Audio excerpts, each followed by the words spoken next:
The woman in this picture was a military spouse for years.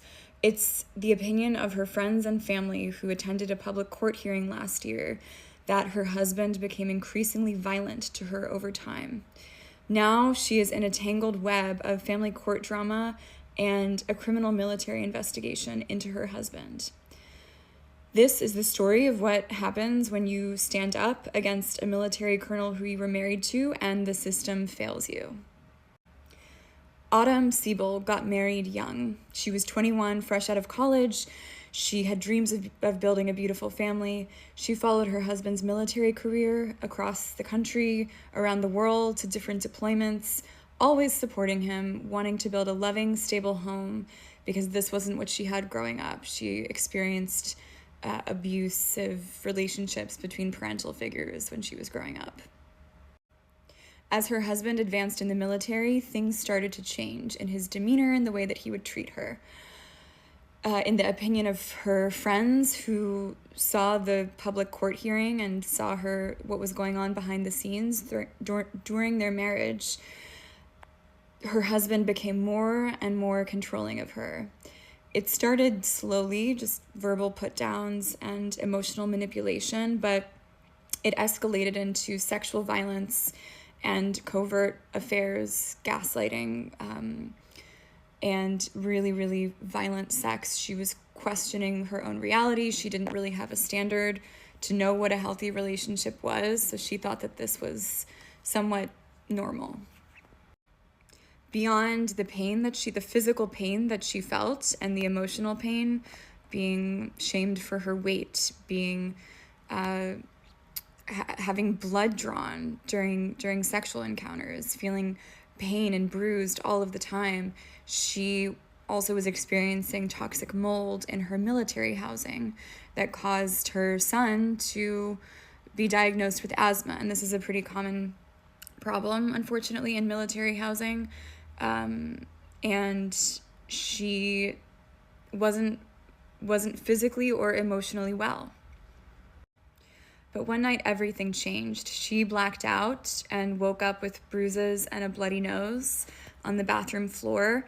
And it turns out he had called the police on her and accused her of committing domestic violence against him. He had gone into her financial accounts, and ultimately that precipitated a restraining order against him, and he was put on an administrative hold in the military. So he had gotten a restraining order against her for her allegedly committing some form of domestic violence against him, and she successfully got a restraining order against him for this financial abuse. And that launched a military criminal investigation into him, where she is also alleged that he has sexually assaulted her. Locked out of their marital funds and accounts, she's now relying on friends and family to survive. She doesn't have access to her kids. Family court requires that you have to spend loads of money on family attorneys, which she did, depleted a lot of her savings. Oftentimes there are gag orders placed on people in really messy situations like this. So she knows that this is happening, this story that in the opinion of her friends and family has really ruined her life, that she's not the only woman that this is happening to. And coincidentally, where a lot of this happened was in Monterey, California, which is where Pete Hegseth, our Secretary of Defense, allegedly sexually assaulted a woman. And it's oftentimes with these military cases passed back and forth between civilian and military courts. So neither really wants to take the responsibility, and therefore people are left in limbo.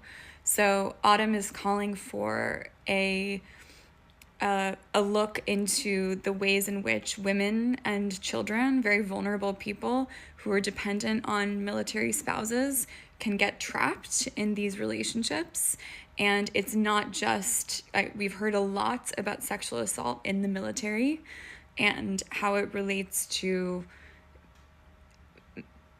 men and women who are service members together, but we don't know what's happening to these spouses that are oftentimes raising kids and dutifully following their usually husbands all around the world. But then if they get trapped, what recourse do they have if the military won't help them? So she wants to raise awareness of this issue. She knows she's spoken to more women who have been trapped in abusive relationships with service members, and there needs to be some sort of a recourse for them to come forward that either the military or the civilian courts take seriously, in addition to this toxic mold issue that people are moving into improperly cared for homes. And there's apparently a monopoly on military housing. This one company provides a lot of it, and people who are dependent on those living situations don't really have a lot of recourse. So this is Autumn's story. It's still developing, and comment on this or share this if you think that she should get some justice.